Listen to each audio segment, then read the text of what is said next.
"Excuse me, but I think there's been some kind of mistake with your seating assignment."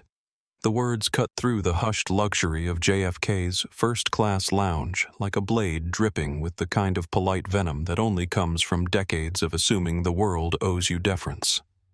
Blake Davidson stood at the floor-to-ceiling windows of Terminal 4's most exclusive passenger area, his platinum blonde hair perfectly styled, his $8,000 Brioni suit tailored to emphasize the physique that personal trainers had sculpted 3 times a week for the past 15 years.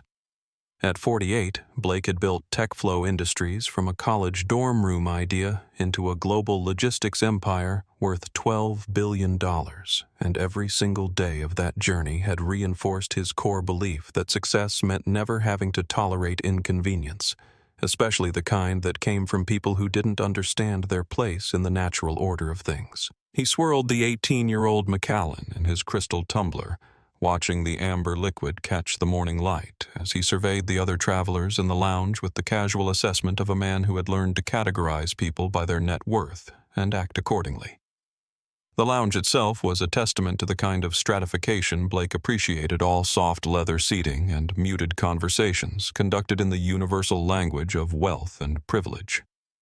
CEOs discussed merger terms over champagne that cost more per bottle than most people made in a week, while tech moguls and hedge fund princes treated the marble-topped tables like extensions of their corner offices, laptops open to spreadsheets that represented millions of lives reduced to data points and profit margins.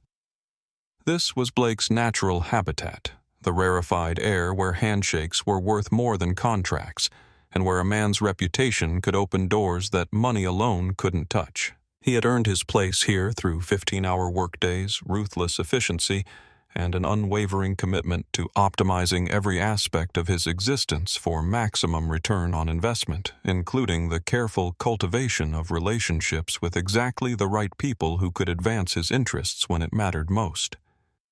His phone buzzed with a message from his assistant confirming the final details for tomorrow's meeting in Geneva, where he would finalize the acquisition of a Swiss logistics company that would give TechFlow unprecedented control over European supply chains. It was the kind of deal that would cement his legacy as one of the most visionary leaders of his generation, assuming everything went according to plan, and he could maintain the kind of focused concentration that had made him legendary in boardrooms across 3 continents. Blake prided himself on his ability to read people to assess their value and potential threat level within seconds of meeting them, a skill that had served him well in negotiations where understanding your opponent's weaknesses could mean the difference between a successful acquisition and a costly failure. He had learned early in his career that the business world was essentially a sophisticated ecosystem where only the strongest survived, and that success required not just intelligence and determination, but also the wisdom to recognize when someone belonged in your circle and when they were merely pretending to belong. The boarding announcement for Flight 847 interrupted his contemplation, and Blake gathered his belongings with the practiced efficiency of someone who had crossed the Atlantic so many times that international travel had become as routine as his morning workout. His carry-on contained everything he needed for the next 48 hours, including backup presentations, emergency contact information for his legal team, and the kind of pharmaceutical assistance that would ensure he remained sharp and focused despite the disruption to his circadian rhythms. As he made his way toward the gate, Blake felt the familiar satisfaction that came from knowing he had optimized every detail of his journey for maximum comfort and minimum disruption. First class on Swiss International meant a private suite noise-canceling headphones and 8 hours of uninterrupted time to review the acquisition documents that would make tomorrow's meeting a formality rather than a negotiation. He had specifically requested Seat 2A because the configuration gave him maximum privacy and easy access to both the lavatory and the galley, ensuring that he could maintain his productivity without the kind of interruptions that coach passengers simply accepted as part of their inferior travel experience. Everything was planned, everything was controlled, and everything was exactly as it should be for a man who had built his fortune by refusing to accept anything less than perfection. What Blake couldn't have anticipated as he settled into the diplomatic lounge's leather seating to wait for his boarding group to be called was that in less than 3 hours, he would discover that some mistakes are too expensive to fix with money, and that the young woman he was about to encounter would teach him that assumptions about who belongs where can carry consequences that stretch far beyond the boundaries of a first-class cabin. The Boeing 787's first-class cabin represented everything Blake Davidson believed the world should offer to those who had earned the right to demand excellence, with its individual suites that transformed into fully flat beds, ambient lighting that could be adjusted to personal preference, and the kind of whisper-quiet atmosphere that allowed serious people to conduct serious business without the chaos and noise that characterize the travel experience of less successful individuals. Blake had just settled into seat 2A, arranging his laptop and documents with military precision, when movement across the narrow aisle caught his attention and fundamentally disrupted his carefully calibrated expectations for the next 8 hours. The person sliding into seat 3A was not the silver-haired European businessman he had assumed would occupy that prime real estate, nor was it the sophisticated tech executive or pharmaceutical heiress who typically populated the front cabin of international flights to Geneva. Instead, it was an 18-year-old black girl wearing a faded gray hoodie that looked like it had survived several years of hard use, dark jeans that showed honest wear at the knees, and battered Converse sneakers that had clearly never seen the inside of a high-end boutique. Her hair was pulled back in a simple ponytail secured with what appeared to be a basic elastic band, and she carried a canvas backpack that looked more suited to a college library than the first-class cabin of a transatlantic flight. Zara Williams moved with the quiet confidence of someone completely comfortable in her own skin, seemingly unaware of or unconcerned by the opulent surroundings as she stowed her backpack in the overhead compartment and settled into her seat with the efficiency of an experienced traveler. She pulled out a pair of wired earbuds, the kind that came free with phones several generations ago, and connected them to a laptop that Blake couldn't help but notice was covered in programming language stickers and showed signs of heavy practical use.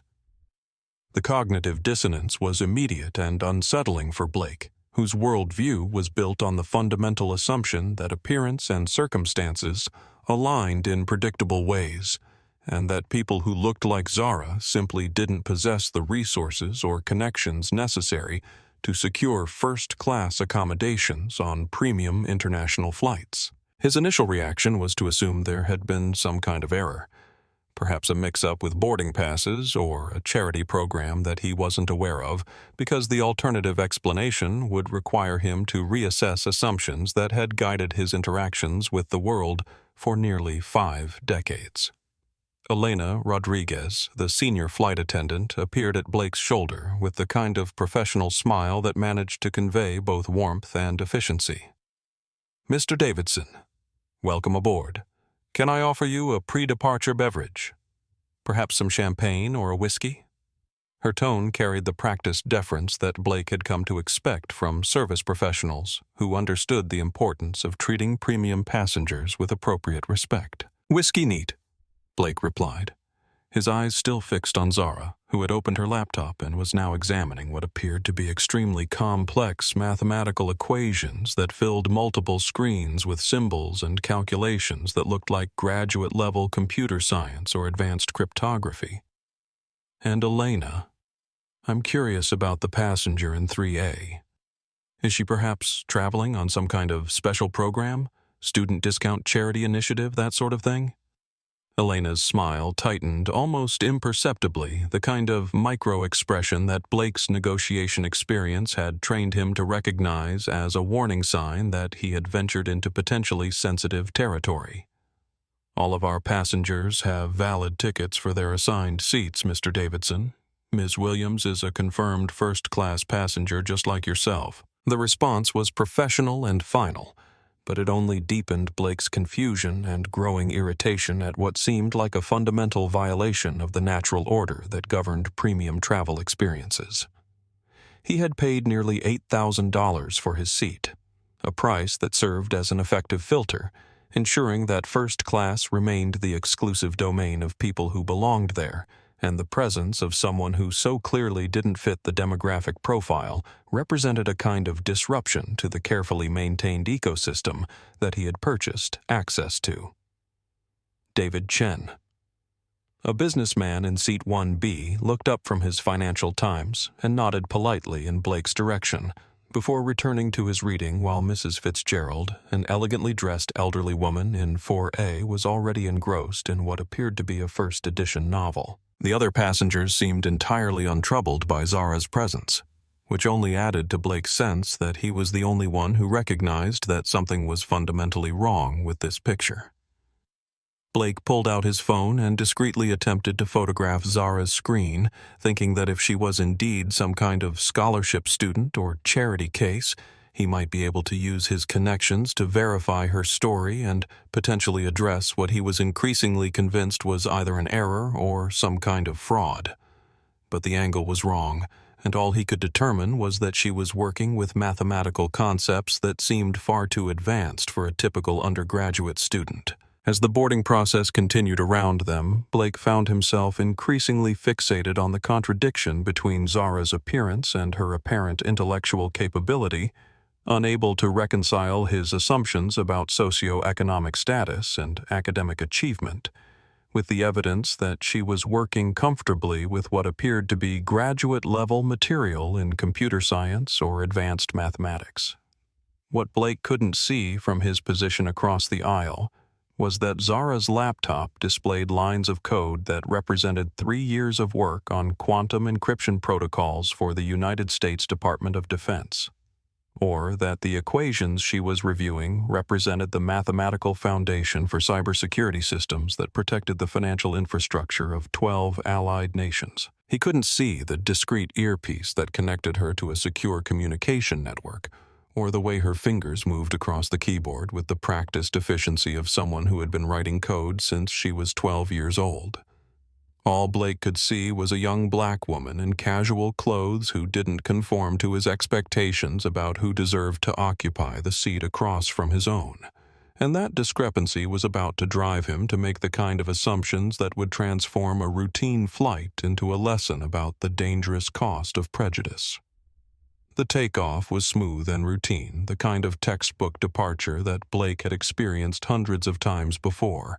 But as Flight 847 reached cruising altitude and the cabin settled into the hushed atmosphere of long-distance travel, he found himself unable to focus on the acquisition documents that should have commanded his complete attention for the next several hours. Instead, his eyes kept drifting across the narrow aisle to where Zara continued working with intense concentration, her fingers moving across the keyboard in rapid bursts, followed by long pauses where she would stare at the screen with the kind of focused analysis that Blake recognized from his own problem-solving sessions. Though he couldn't imagine what kind of problems a teenager might be working on that required such sustained intellectual effort. Elena appeared with his whiskey, and Blake used the opportunity to lean slightly forward, attempting to catch Elena's attention while keeping his voice low enough to maintain the pretense of discretion. "I have to ask again about the young lady in 3A. Are you absolutely certain her ticket is legitimate? Because I have to tell you, in my experience, when someone appears to be in accommodations that are significantly above their apparent means, it's usually worth a second look at the documentation." Elena's professional composure remained intact, but Blake caught the flash of irritation that crossed her features before she regained control. "Mr. Davidson, I can assure you that every passenger in this cabin has been properly verified and is traveling on a legitimate ticket. Miss Williams' boarding pass and identification were checked multiple times during the boarding process, just like every other passenger. But surely you can understand my concern." Blake continued his tone, taking on the reasonable authority that had served him well in boardrooms when he needed to press a point without appearing unreasonable. "I'm not trying to cause trouble, but I've noticed some inconsistencies that seem worth addressing. For instance, her laptop appears to have government property stickers, which seems unusual for a student, and she's working on what appears to be classified material in a public space. The last observation was partially fabricated, Blake's attempt to create a plausible justification for his growing insistence that something was wrong with Zara's presence, but Elena's response surprised him with its firmness. "Mr. Davidson, I'm going to ask you to focus on your own travel experience and allow other passengers to enjoy theirs without commentary. If you have genuine security concerns, I can arrange for you to speak with the captain, but I would strongly advise against making assumptions about other passengers based on their appearance."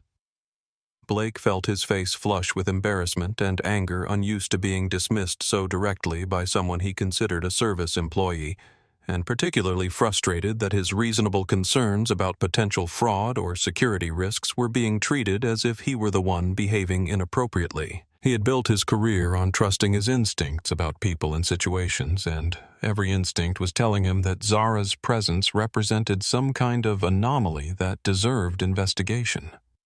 "I'm not making assumptions," Blake replied, his voice rising slightly above the whisper that first-class etiquette typically demanded. "I'm making observations based on patterns that anyone with experience in premium travel would recognize. When someone appears to be significantly out of place in an environment like this, it's usually because they are out of place, and pretending otherwise doesn't serve anyone's interests." David Chen looked up from his newspaper, his expression carrying the mild disapproval of someone whose reading had been interrupted by a conversation that was becoming uncomfortably public, while Mrs. Fitzgerald glanced in their direction with the kind of sharp attention that suggested she was evaluating the situation for potential drama. Zara herself remained focused on her work, seemingly oblivious to or deliberately ignoring the conversation that was taking place about her just a few feet away, though Blake noticed that her typing had become more deliberate, and that she had shifted her laptop screen to make it more difficult for him to see what she was working on. Sir Elena said, her voice carrying the kind of final authority that flight attendants developed after years of managing difficult passengers. "I need you to lower your voice and return your attention to your own activities.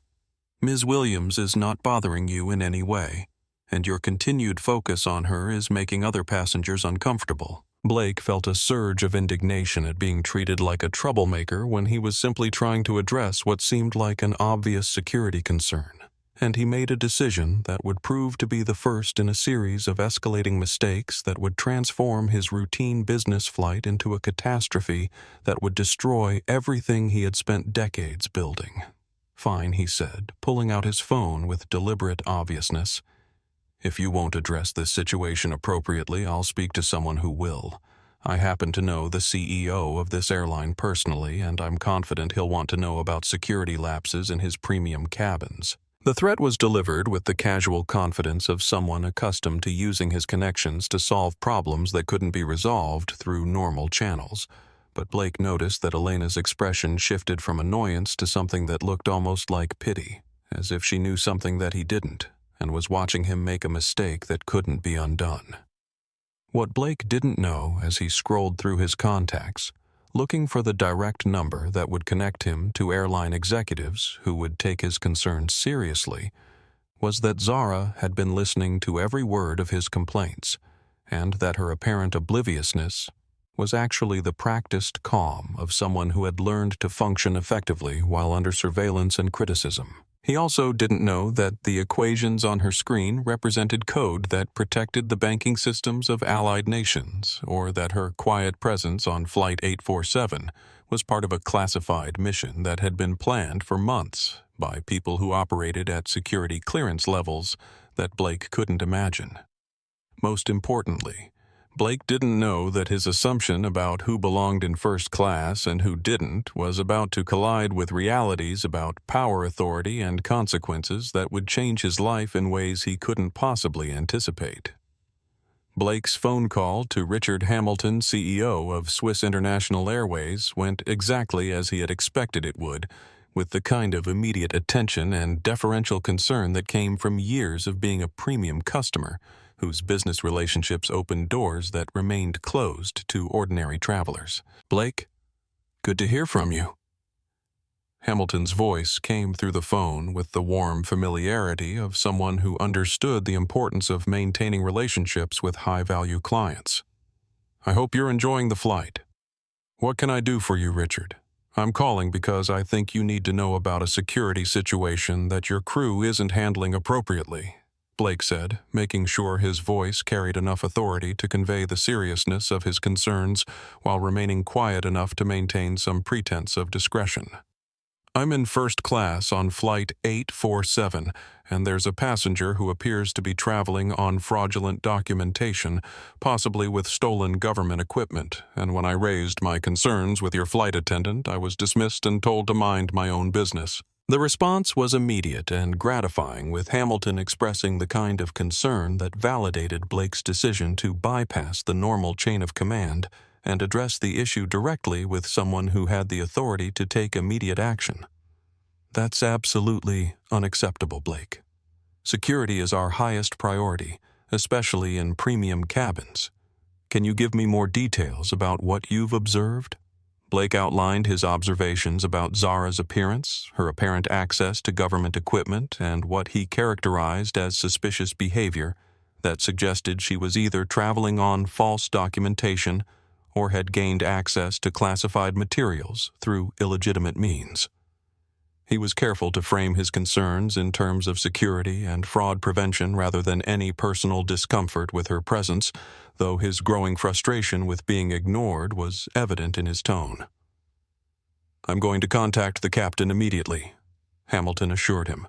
"This kind of situation requires immediate investigation, and I want you to know that we take these security concerns very seriously. Our crew should never dismiss legitimate passenger concerns, especially from someone with your experience and judgment." The conversation ended with Blake feeling vindicated and confident that the situation would be resolved quickly and appropriately, with Zara's credentials being thoroughly verified and her suspicious materials being examined by someone with proper security clearance.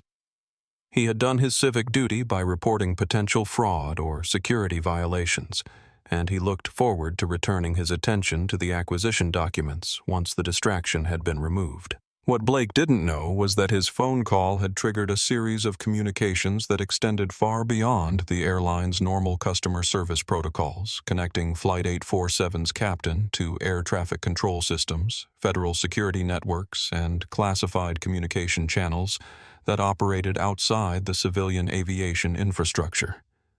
Captain Rodriguez received Hamilton's call with professional courtesy, but his response was not what Blake had expected. Instead of immediately investigating Zara's credentials, Rodriguez activated secure communication protocols and contacted federal authorities who maintained real-time monitoring of certain passengers whose travel was considered sensitive enough to warrant special protection procedures. Within minutes, Rodriguez learned that Zara Williams was traveling under federal protection as a critical asset, whose work was classified at levels that required coordination with multiple intelligence agencies, and that any disruption to her mission could trigger national security protocols that would involve federal law enforcement and international diplomatic channels.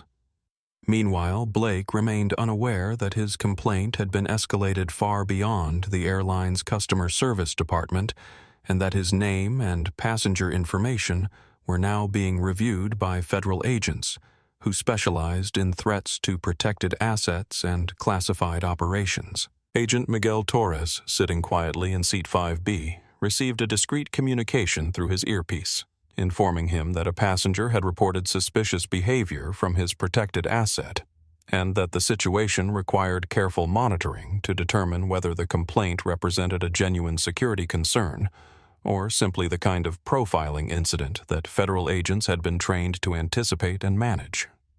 Torres had been traveling with Zara for the past 6 months, maintaining the kind of invisible protection that allowed her to function normally, while ensuring that potential threats were identified and neutralized before they could escalate into genuine dangers. His instructions were to remain covert unless the situation developed into an immediate threat to Zara's safety or the security of her mission. Elena Rodriguez found herself caught between competing loyalties and professional obligations, knowing that Blake's status as a premium customer required respectful treatment, while also recognizing that his complaints about Zara were based on assumptions that crossed the line into discrimination. Her training had prepared her to handle difficult passengers, but the added complexity of federal protection protocols made every decision potentially significant in ways she couldn't fully understand. Zara herself continued working with the same focused concentration that had characterized her behavior since boarding, but Blake noticed that she had begun typing more rapidly, and that her screen now displayed what appeared to be multiple communication windows alongside the mathematical equations that had originally caught his attention. Mrs. Fitzgerald had closed her book and was now watching the situation with the sharp attention of someone who sensed that the quiet conversation across the aisle might develop into something more dramatic, while David Chen had put down his newspaper entirely and was discreetly positioning his phone to capture video if the situation escalated beyond verbal complaints.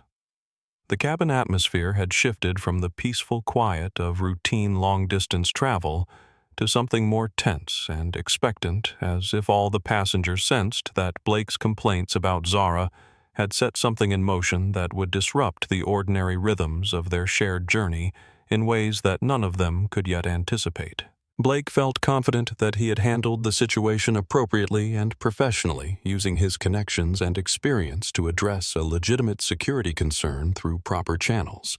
But he was about to learn that assumptions about authority, legitimacy, and who deserves protection can carry consequences that extend far beyond the boundaries of commercial aviation.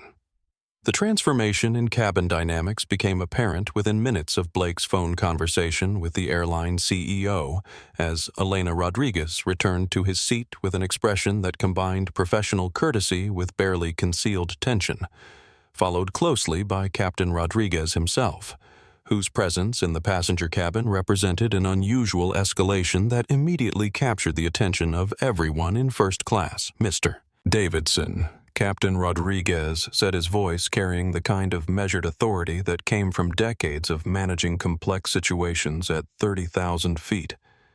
"I understand you have concerns about the security and documentation of one of our passengers.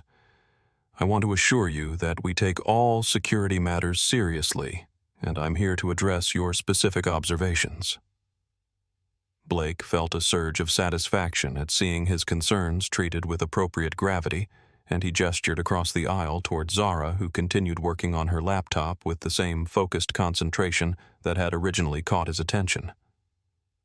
"Captain, I appreciate you taking this seriously. What I've observed is a passenger who appears to be significantly out of place in this cabin, working with what appears to be sensitive or classified material, possibly government equipment that she may not be authorized to possess." "I see," Captain Rodriguez replied, though Blake noticed that the captain's attention seemed to focus more on Blake himself than on Zara, as if he were evaluating Blake's behavior rather than investigating the security concern that had been reported. "And these observations are based on what specific evidence Mr. Davidson Blake outlined his concerns, systematically pointing out the apparent contradiction between Zara's casual appearance and the premium accommodations she was occupying, the sophisticated nature of the work she appeared to be conducting, and the government property stickers that he had noticed on her laptop computer." His tone was reasonable and professional, the same analytical approach that had served him well in business situations that required careful evaluation of evidence and logical conclusions. "Those are interesting observations," Captain Rodriguez acknowledged, though Blake detected something in the captain's tone that suggested skepticism rather than agreement. "However, I want to make sure I understand your position clearly. Are you suggesting that this passenger's appearance makes her unqualified to travel in first class, or are you concerned that she may have obtained government equipment through illegal means?" The question was pointed enough to make Blake realize that his concerns were being evaluated not just for their security implications, but also for their underlying assumptions. And he felt the need to clarify that his motivations were entirely appropriate and focused on legitimate security considerations rather than any personal discomfort with Zara's presence. "Captain, I think you may be misunderstanding my concerns. Blake said, his voice taking on the patient tone he used when explaining complex business concepts to people who might not immediately grasp their significance. This isn't about appearance or demographics. This is about patterns and inconsistencies that suggest potential fraud or security violations.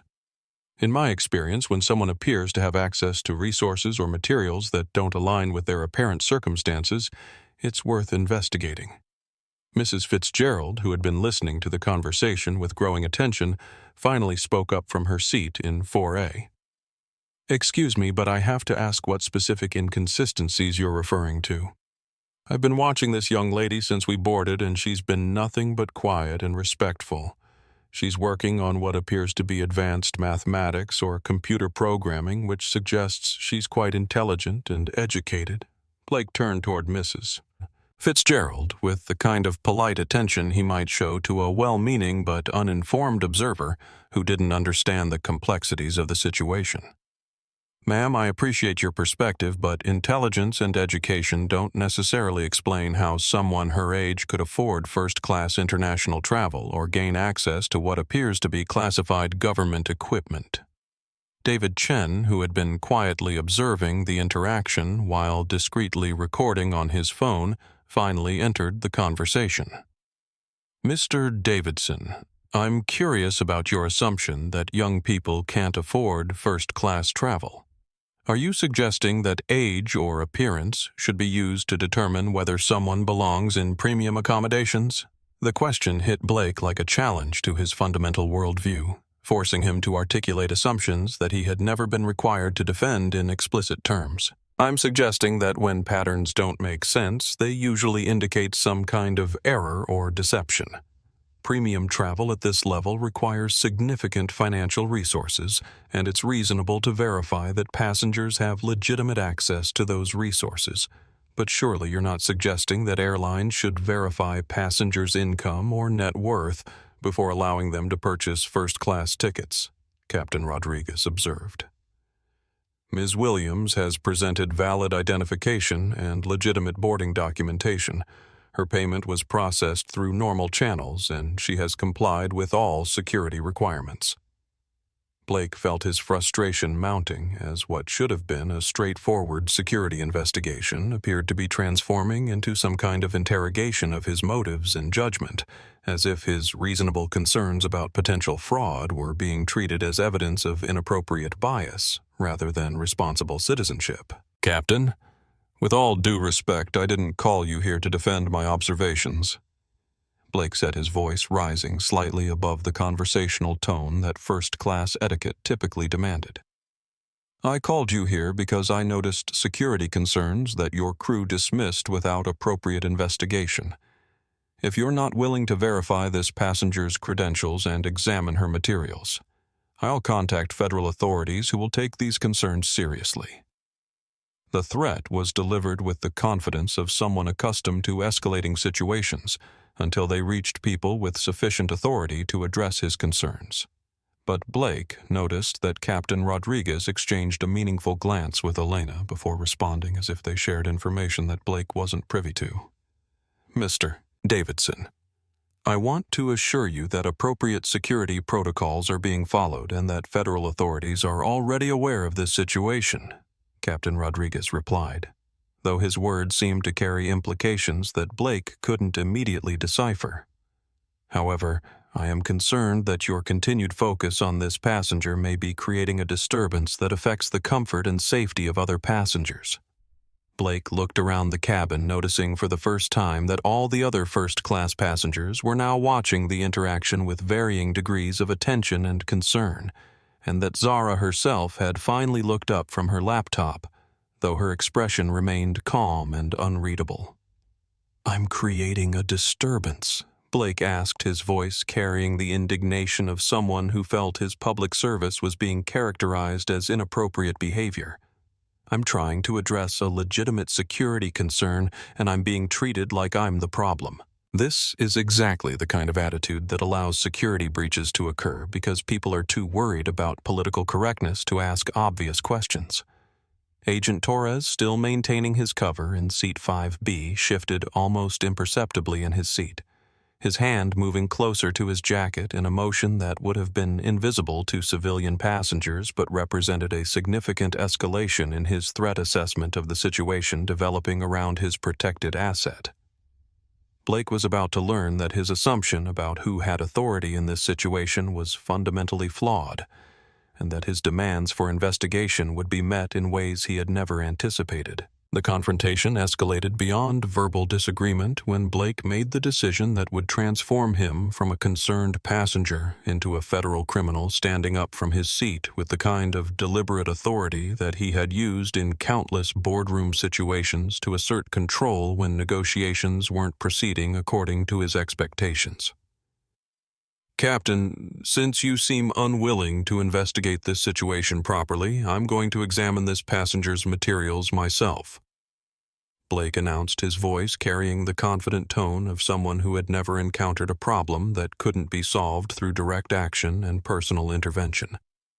If she has nothing to hide, she shouldn't object to showing her identification and explaining what kind of work she's conducting with government equipment. Elena Rodriguez immediately stepped between Blake and Zara's seat, her professional training kicking in as she recognized that the situation was about to cross the line from verbal complaint to physical interference with another passenger. "Mr. Davidson, I need you to return to your seat immediately. You cannot examine another passenger's personal belongings or demand to see their identification." "I absolutely can, and I will." Blake replied his frustration with what he perceived as bureaucratic obstruction, overriding his usual ability to maintain diplomatic composure in challenging situations. "This is a security matter that affects every passenger on this aircraft, and if the crew won't address it appropriately, I'll handle it myself." Blake moved toward Zara's seat with the determined stride of someone who had built his career on refusing to accept obstacles that other people considered insurmountable. But as he reached across the narrow aisle toward her laptop computer, Zara's response was swift, precise, and completely unexpected. Without standing up or raising her voice, Zara caught Blake's wrist in a grip that immediately immobilized his arm and sent a sharp jolt of pain through his shoulder that forced him to bend forward to relieve the pressure. Her movement was so fluid and controlled that it appeared almost effortless, the kind of defensive technique that suggested professional training rather than lucky reflexes. Sir Zara said quietly, her voice remaining calm and respectful even as she maintained her grip on Blake's wrist. "I need you to step back and return to your seat. You don't have the authority to examine my belongings or interfere with my work." Blake's shock at being physically controlled by someone half his size was immediately overwhelmed by rage at the humiliation of being overpowered in front of other passengers, and he struggled against Zara's grip while his voice rose to a level that eliminated any pretense of discretion or first-class etiquette. "Get your hands off me!"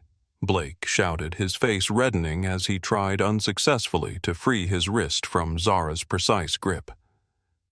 "This is assault. Elena, call security immediately. This passenger just attacked me. David."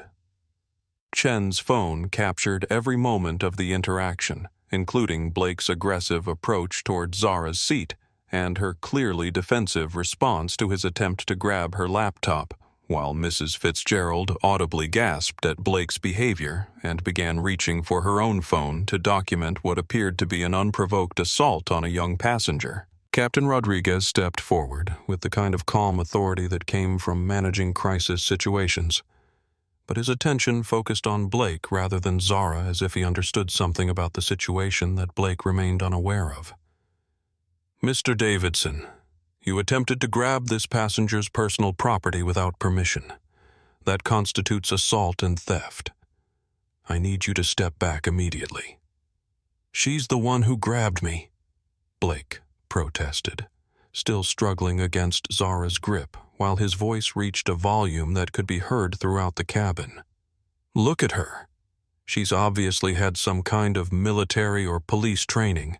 What kind of teenager knows combat techniques? This proves she's not who she claims to be."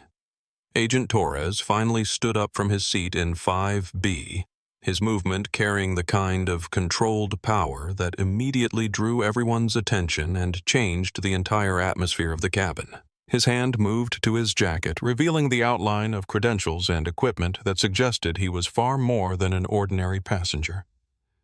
"Ma'am, you can release him now," Torres said to Zara, his voice carrying quiet authority that seemed to fill the cabin despite his conversational tone. "Mr. Davidson, I need you to return to your seat and remain there." Blake's confusion at seeing another passenger apparently giving orders to both him and Zara was quickly overwhelmed by his growing realization that nothing about this situation was proceeding according to his expectations, and that the other passengers seemed to understand something that he was missing entirely. "Who the hell are you?" Blake demanded, his wrist still throbbing from Zara's grip as he finally stepped back toward his own seat. "Are you working with her? Is this some kind of setup, Elena? I want to know why this flight has passengers who are obviously not civilians giving orders and using combat techniques." Torres reached into his jacket and withdrew credentials that immediately answered Blake's questions while raising far more serious concerns about the situation he had created through his interference with what he had assumed was a routine security matter. Agent Miguel Torres, United States Marshal Service Torres, announced his badge and identification clearly visible to everyone in the first-class cabin. "Ms. Williams is a federal asset under protective custody, and you have just interfered with a classified operation by attempting to examine sensitive materials and assaulting a protected witness." The words hit Blake like a physical blow, as he realized that his assumptions about Zara's identity and legitimacy had been not just wrong, but catastrophically wrong in ways that carried implications far beyond airline customer service complaints or social media embarrassment. "Mrs. Fitzgerald lowered her phone, her expression shifting from concern for Zara's safety to horror at Blake's behavior, while David Chen continued recording, apparently understanding that he was witnessing something far more significant than a routine passenger dispute.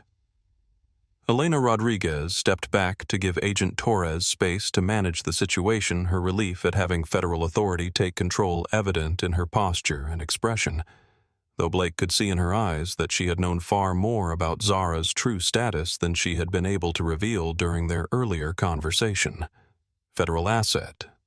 Blake repeated, his voice smaller now, as the implications of Torres's revelation began to penetrate his shock and anger.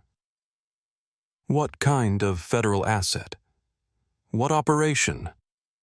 Why wasn't I told there was classified material on this aircraft?" "Because, Mr. Davidson," Zara said finally, speaking directly to Blake for the first time since the confrontation began, her voice carrying a maturity and authority that seemed to transform her from the teenager he had dismissed into someone whose calm competence suddenly seemed far more intimidating than reassuring.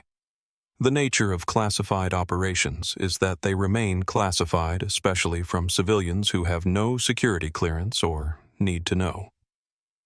Blake looked around the first-class cabin, seeing the other passengers watching him with expressions ranging from disapproval to disgust, and began to understand that his attempt to expose what he had assumed was fraud or deception had instead revealed his own prejudices and assumptions in ways that could not be undone or explained away. Agent Torres was already reaching for communications equipment that would connect Flight 847 to federal authorities on the ground, and Blake realized that his routine business flight to Geneva had become something entirely different, with consequences that he was only beginning to comprehend. Blake's demand to speak with his attorney was met with the kind of professional courtesy that Agent Torres had perfected over 15 years of managing situations where civilians discovered that their assumptions about authority and legal protection were inadequate preparation for federal jurisdiction and national security protocols. "Mr. Davidson, you certainly have the right to contact your legal representation," Torres replied, though his tone carried implications that suggested Blake's legal troubles were more complex than routine customer service complaints or civil disputes. However, I should inform you that your interference with a classified operation may fall under federal statutes that carry mandatory detention provisions until the scope of potential security breaches can be assessed. Blake pulled out his phone with hands that trembled slightly, whether from adrenaline or growing fear he couldn't determine, and scrolled through his contacts until he found the direct number for Marcus Webb, senior partner at Webb Daniels and Associates, the white shoe law firm that had handled TechFlow's most sensitive corporate legal matters for the past 8 years. "Marcus, I need immediate assistance," Blake said when the call connected, his voice struggling to maintain the authoritative tone that usually characterized his communications with service providers. "I'm on flight 847 to Geneva, and there's been some kind of misunderstanding with federal agents who are claiming I've interfered with classified materials." Marcus Webb's response came with the kind of sharp attention that Blake had learned to associate with legal emergencies that required immediate intervention and careful management to prevent escalation into more serious consequences. Blake stopped talking immediately. "Don't say another word about this situation to anyone until I can arrange representation." "Are you under arrest?" "I don't know," Blake admitted, looking toward Agent Torres, who was speaking quietly into a secure communication device that connected him to federal agencies whose coordination suggested that Blake's situation had triggered protocols that extended far beyond routine law enforcement procedures. "There's a U.S. Marshal here who says I interfered with some kind of protected witness or federal asset." "Jesus Christ, Blake." Marcus replied, his usual professional composure cracking as he grasped the potential implications of federal charges related to classified operations or protected witnesses. "Listen to me very carefully. Exercise your right to remain silent. Don't discuss the situation with anyone. I'm going to contact federal criminal defense specialists immediately." Blake ended the call with growing awareness that his legal situation was far more serious than he had initially understood, and that his usual ability to resolve problems through personal connections and financial resources might be inadequate for dealing with federal jurisdiction and national security implications. Meanwhile, Agent Torres had completed his communication with ground authorities, and Blake caught fragments of conversation that included references to asset security mission compromise and threat assessment that suggested his actions had triggered review procedures at levels of government that he had never encountered in his corporate legal experience. Zara had returned to her laptop, but Blake noticed that her work now appeared to focus on multiple communication windows and what looked like security monitoring systems that displayed real-time data streams and alert notifications, as if his interference had created the need for additional protective measures that hadn't been necessary before his complaints escalated into physical confrontation. Captain Rodriguez announced over the intercom that Flight 847 would be diverted to a secure area of Geneva Airport for what he described as federal security procedures, though Blake realized that the diversion was likely related to his situation rather than routine diplomatic protocols or customs arrangements. Elena Rodriguez approached Blake's seat with professional courtesy that couldn't entirely mask her disappointment and concern about the situation he had created through his assumptions and demands for investigation that had proven to be based on prejudice rather than legitimate security observations. "Mr. Davidson, I need to inform you that federal agents will be boarding the aircraft when we land to conduct interviews and assess any potential security implications of today's incident," Elena said, her tone carrying the kind of formal authority that suggested she was following specific protocols for managing situations involving federal jurisdiction.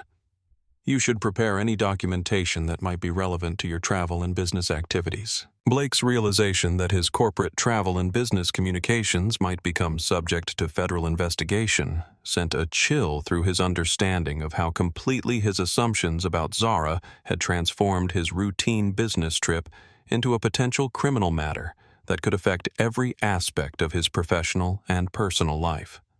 David Chen discreetly approached Blake's seat while Agent Torres was occupied with communication procedures, his expression carrying the kind of serious concern that suggested he understood the gravity of what he had witnessed and recorded during the confrontation with Zara. "Mr. Davidson, I want you to know that my recording clearly shows you approaching Miss Williams' seat and attempting to grab her laptop before she defended herself," David said quietly, though his words carried implications that Blake's version of events would not be supported by the available evidence. "I'll be providing this footage to federal investigators, and I think you should understand that it doesn't support claims that you were defending yourself or addressing legitimate security concerns." Mrs. Fitzgerald, who had remained silent during most of the federal intervention, finally spoke up with the kind of moral clarity that came from witnessing behavior that violated her fundamental sense of justice and human decency. "Young man," she said, addressing Blake directly, "I've traveled extensively for 73 years, and I've never seen anyone treated the way you treated that brilliant young woman. Your assumptions about who belongs in first class reveal more about your character than hers, and I hope the consequences help you understand the harm that prejudice can cause." Blake felt the weight of judgment from every passenger in the first-class cabin, realizing that his attempt to expose what he had assumed was fraud or deception had instead exposed his own biases and assumptions in ways that could not be explained away or rationalized as reasonable security concerns. Agent Torres returned to Blake's seat with an expression that suggested his communication with federal authorities had confirmed the seriousness of the situation and the need for immediate intervention when Flight 847 reached Geneva Airport. "Mr. Davidson, I need to inform you that your actions today have triggered multiple federal investigations into potential security breaches, interference with classified operations, and assault on a protected federal asset." Torres said, his words carrying the weight of legal consequences that Blake was only beginning to understand. "You should prepare for extensive questioning and possible detention while the scope of any damage to ongoing operations is assessed." Blake's world, built on the assumption that wealth and connections provided protection from consequences, was collapsing around him, as he realized that some mistakes carry implications that extend far beyond corporate damage control or public relations management. The moment that would haunt Blake Davidson for the rest of his life came when Zara Williams finally looked up from her laptop and spoke to him directly, her voice carrying a calm authority that seemed to fill the first-class cabin with the weight of knowledge and responsibility that Blake had never encountered in his corporate world of meetings and mergers. "Mr. Davidson, I think you deserve to understand exactly what your assumptions and interference have accomplished today." Zara said, her tone respectful but clinical, as if she were delivering a briefing to someone whose security clearance was insufficient for the full scope of information she possessed. "The work you tried to examine represents 3 years of development on quantum encryption protocols that protect the banking infrastructure of 12 allied nations." Blake felt his stomach drop as he realized that his complaints about suspicious materials and potential fraud had targeted someone whose work was critical to economic systems that affected billions of people, including the financial networks that his own company depended on for international transactions. "The laptop you attempted to grab contains algorithms that prevent foreign adversaries from accessing or manipulating the electronic fund transfer systems that process over $4 trillion in daily transactions." Zara continued, her voice remaining steady, even as the implications of Blake's interference became clear to everyone in the cabin. "When you grabbed my wrist, you triggered emergency protocols that assumed my security had been compromised." Agent Torres stepped forward, his expression grave as he explained the broader implications of Blake's actions in terms that connected individual behavior to national security consequences that extended far beyond personal embarrassment or civil liability. "Mr. Davidson, Mrs. Williams's location and travel patterns are classified information because foreign intelligence services would consider her capture or elimination a strategic priority," Torres said, his voice carrying the weight of professional experience with threats that Blake had never imagined.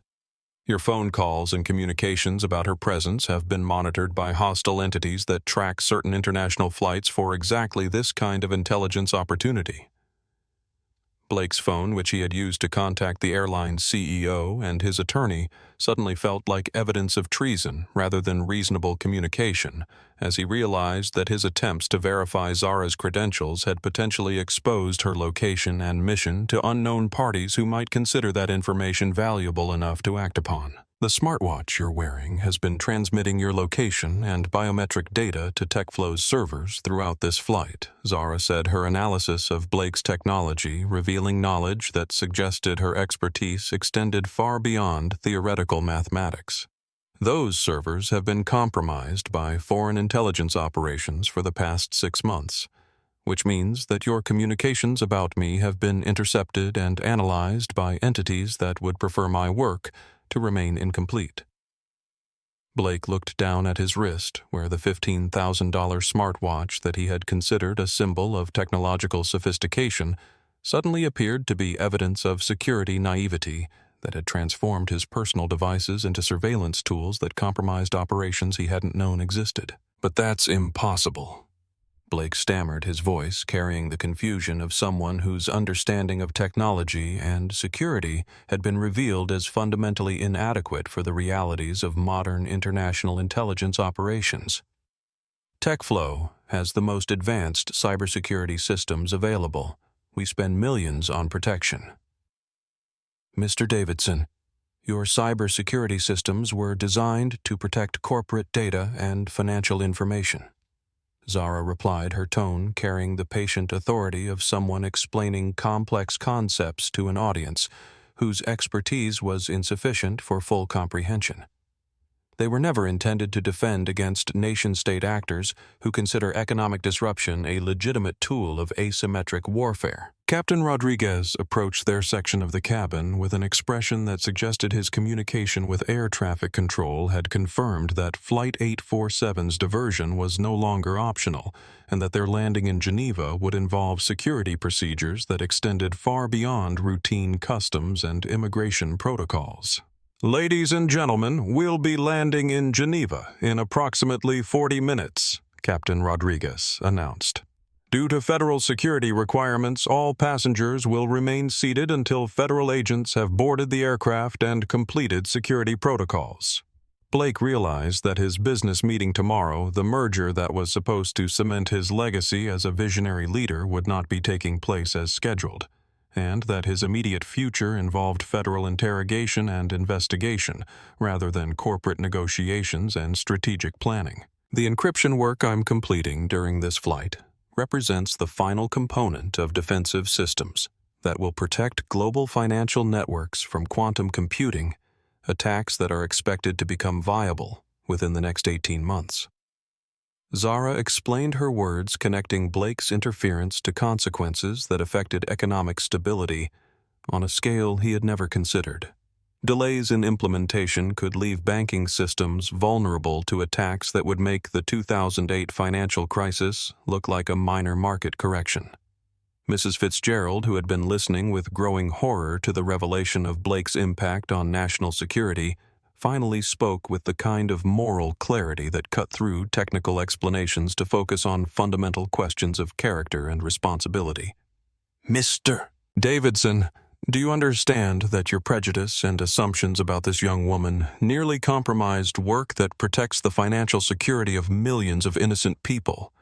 Mrs. Fitzgerald asked, her voice carrying decades of experience with human nature and its capacity for both wisdom and foolishness. You saw a black teenager in casual clothes and assumed she was a fraud when she's actually protecting your bank account and your company's ability to conduct international business. Blake felt the full weight of his mistakes settling over him like a physical presence as he realized that his assumptions about who belonged in first class had led him to interfere with work that was critical to the economic systems that supported his own wealth and lifestyle. David Chen, still recording the interaction on his phone, asked the question that would haunt Blake for years to come. Mr. Davidson, knowing what you know now, what do you think motivated your assumption that Mrs. Williams didn't belong in this cabin? Blake opened his mouth to respond, then closed it, realizing that any honest answer would require him to acknowledge prejudices and assumptions that he had never been forced to examine directly, and that the consequences of those assumptions had already extended far beyond personal embarrassment into territory that could destroy everything he had spent decades building. Agent Torres checked his secure communication device and looked toward Blake with an expression that suggested their approach to Geneva Airport would mark the beginning of Blake's education about federal justice systems and national security law, neither of which would be influenced by his corporate connections or financial resources. The final 20 minutes of Flight 847's approach to Geneva Airport transformed Blake Davidson's understanding of power, authority, and consequences in ways that decades of corporate success had never prepared him to experience, as the full scope of his interference with federal operations became clear through conversations that connected his personal prejudices to international security implications that extended far beyond anything he had encountered in his business career. Agent Torres received a series of communications through his secure device that appeared to coordinate multiple federal agencies and international partners in response to what Blake was beginning to understand represented a significant compromise of classified operations that required immediate damage assessment and potential diplomatic intervention. Mr. Davidson, I've just been informed that your communications during this flight triggered automated surveillance systems that monitor certain keywords and passenger manifests for potential security threats. Torres explained, his tone carrying the professional courtesy that federal agents used when delivering information that would fundamentally alter someone's understanding of their legal situation. Your phone calls and text messages about Ms. Williams have been flagged by foreign intelligence services that maintain real-time monitoring of international flights for exactly this kind of intelligence opportunity. Blake's realization that his complaints about Zara had potentially exposed her mission to hostile entities sent a chill through his understanding of how completely his assumptions had transformed a routine business flight into an international security incident that would require coordination between multiple governments to assess and contain. The merger you're traveling to Geneva to complete involves Swiss banking systems that depend on the quantum encryption protocols Ms. Williams has been developing.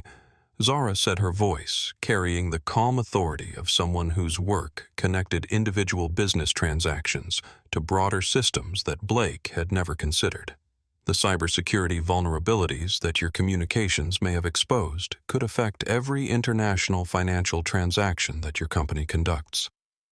Blake felt his professional world collapsing as he realized that his interference with Zara's work could compromise the very merger that was supposed to secure TechFlow's future, and that his assumptions about her legitimacy had potentially sabotaged his own business interests in ways that corporate damage control could never repair. Elena Rodriguez approached their section with an expression that suggested her communication with federal authorities had confirmed the seriousness of the situation and the need for specialized protocols that extended beyond routine airline security procedures.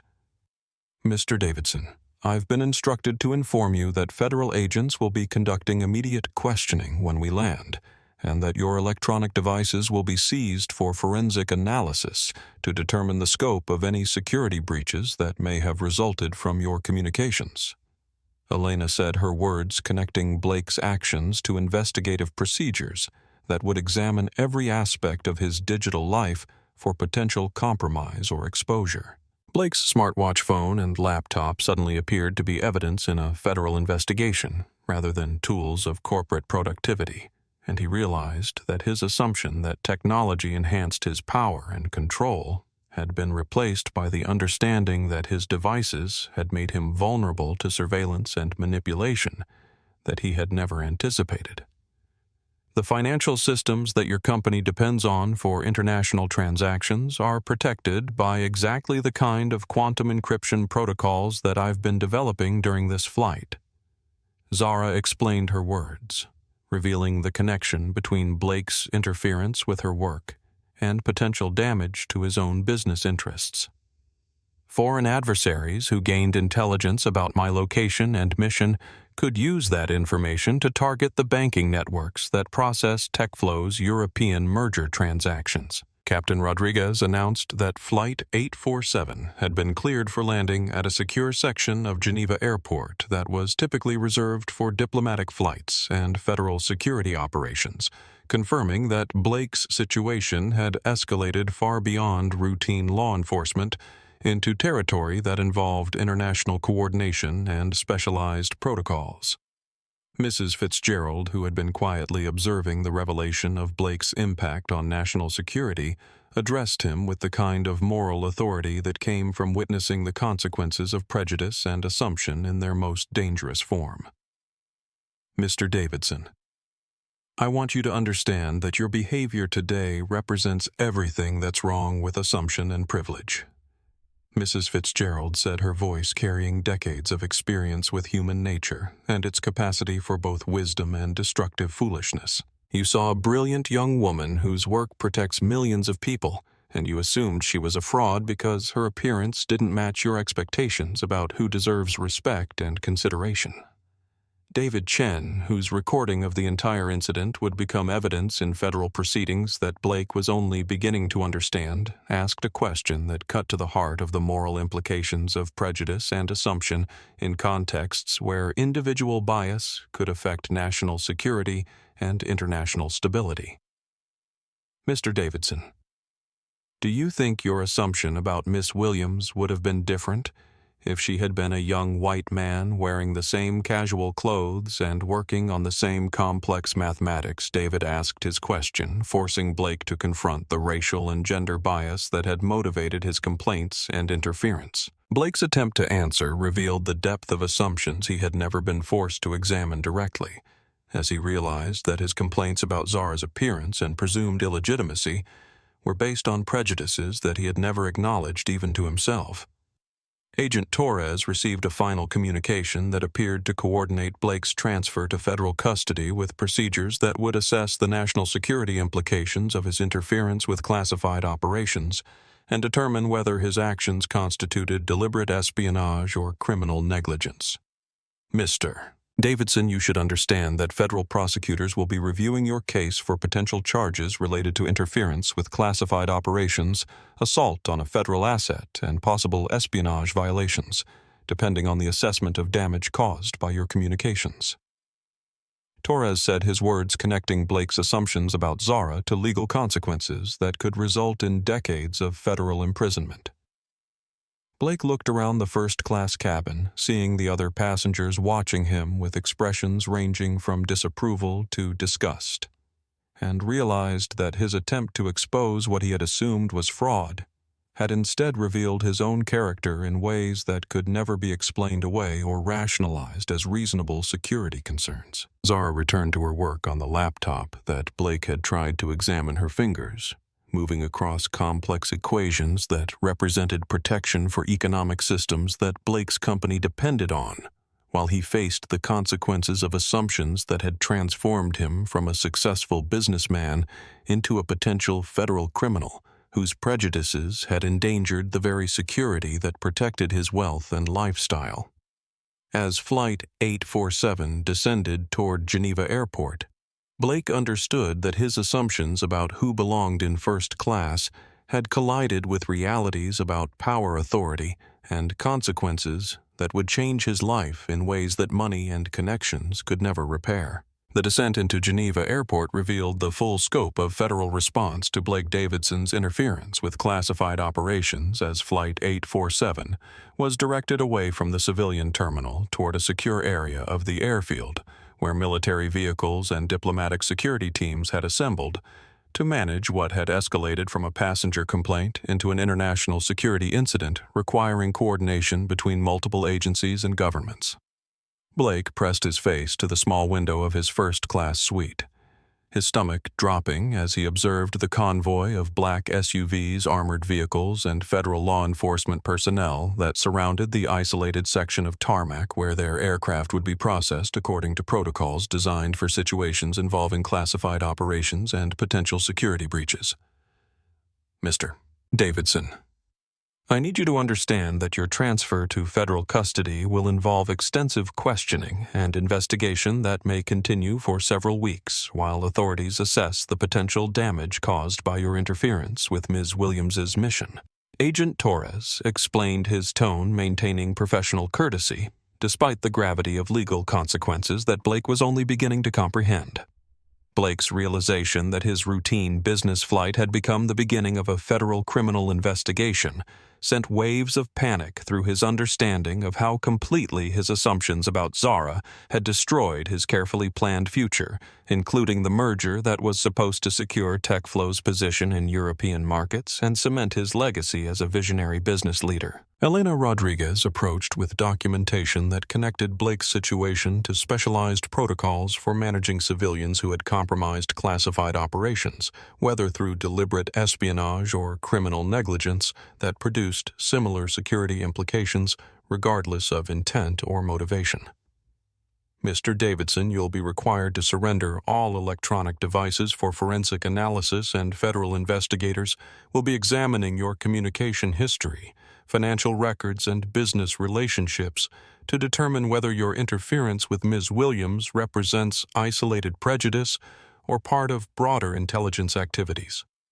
Elena said, her words revealing the scope of investigation that would examine every aspect of Blake's professional and personal life. Blake's smartwatch, which he had considered a symbol of technological sophistication, suddenly felt like evidence of criminal activity, as he realized that his communications during the flight had potentially exposed classified information to foreign intelligence services that monitored international travel for exactly this kind of intelligence opportunity. Zara Williams, whose work Blake had tried to examine and dismiss as suspicious activity, continued typing on her laptop with the focused concentration that suggested her mission remained active, despite the security compromise that his interference had created. Though Blake noticed that her screen now displayed multiple security monitoring systems that hadn't been visible during the early stages of their flight. Mrs. Williams's work during this flight involved finalizing quantum encryption protocols that will protect banking systems in 12 allied nations from cyber attacks that could destabilize global financial markets. Agent Torres explained his words, connecting Blake's interference to economic security implications that affected billions of people whose financial stability depended on systems that Blake had never considered. Your communications about her location and activities may have compromised defensive measures that took 3 years to develop. Captain Rodriguez announced that all passengers would remain seated until federal agents had boarded the aircraft to conduct security procedures, though Blake understood that his situation differed significantly from the routine questioning that other passengers might experience during international security protocols. Mrs. Fitzgerald, whose testimony would become part of the federal investigation into Blake's behavior, addressed him with the kind of moral clarity that connected individual prejudice to broader questions about responsibility and consequence in democratic societies where assumption and bias could affect national security. Mr. Davidson, I want you to remember that your behavior today revealed character flaws that go far beyond personal prejudice. Mrs. Fitzgerald said, her voice carrying the authority of someone whose long experience with human nature had taught her to recognize dangerous assumptions disguised as reasonable concerns. Your willingness to interfere with a young woman's work based purely on her appearance represents exactly the kind of thinking that allows discrimination to flourish in institutions that should protect everyone equally. David Chin, whose video recording of Blake's assault on Zara would become evidence in federal criminal proceedings, offered perspective that connected individual behavior to broader patterns of prejudice and assumption that affected how democratic institutions functioned when bias influenced decision-making in contexts involving national security and public safety. Mr. Davidson, my recording shows that your assumption about Miss Williams was based entirely on her race and age, not on any actual evidence of suspicious activity. David said, his words forcing Blake to confront the prejudice that had motivated his complaints and interference. Federal prosecutors will be able to demonstrate that your actions represented criminal bias rather than legitimate security concerns. Blake felt the weight of legal consequences settling over him as Flight 847 touched down on the secure runway where federal agents waited to begin questioning that would examine not only his interference with Zara's mission, but also his business relationships, financial activities, and communications history for potential connections to foreign intelligence operations that might have influenced his behavior. Agent Torres stood up as the aircraft came to a complete stop. his movement signaling the beginning of procedures that would transform Blake from a civilian passenger into a federal suspect whose assumptions about race class and authority had created security breaches that required extensive investigation and potential prosecution.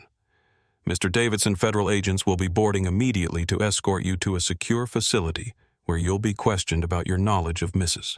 Williams' mission, your motivations for interfering with her work, and any connections you may have to foreign entities that could have influenced your behavior. Torres said his words revealing the scope of investigation that would examine every aspect of Blake's life for potential espionage connections. Blake looked across the aisle at Zara, who was preparing to disembark with the calm efficiency of someone whose work would continue despite the security compromise that his prejudice had created, and realized that his assumption about who belonged in first class had led him to interfere with someone whose intelligence and dedication protected the economic systems that his own wealth depended on. As federal agents boarded Flight 847 to begin security procedures that would separate Blake from the other passengers for questioning and investigation, he understood that his prejudices had transformed him from a successful businessman into a cautionary tale about the consequences of assumption and bias in contexts where individual behavior could affect national security and international stability.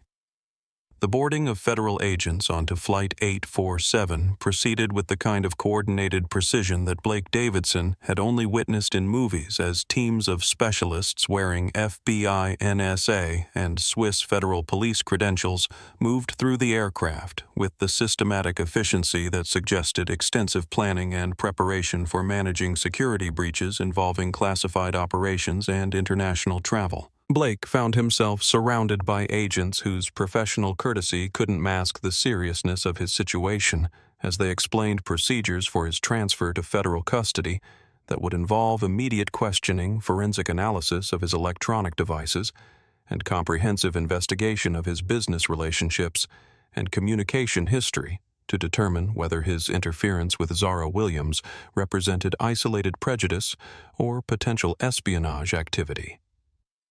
Mr. Davidson, Agent Sarah Chen from the FBI, one of the federal investigators, said, her tone carrying the kind of measured authority that Blake had learned to associate with people whose power derived from law enforcement rather than corporate influence. You're being detained for questioning related to interference with classified federal operations, assault on a protected government asset, and possible violations of the Espionage Act. Blake's legs felt weak as the implications of federal charges related to espionage and national security penetrated his shock and disbelief, forcing him to confront the reality that his assumptions about Zara had created legal consequences that extended far beyond civil disputes or corporate liability into territory where his wealth and connections provided no protection from criminal prosecution.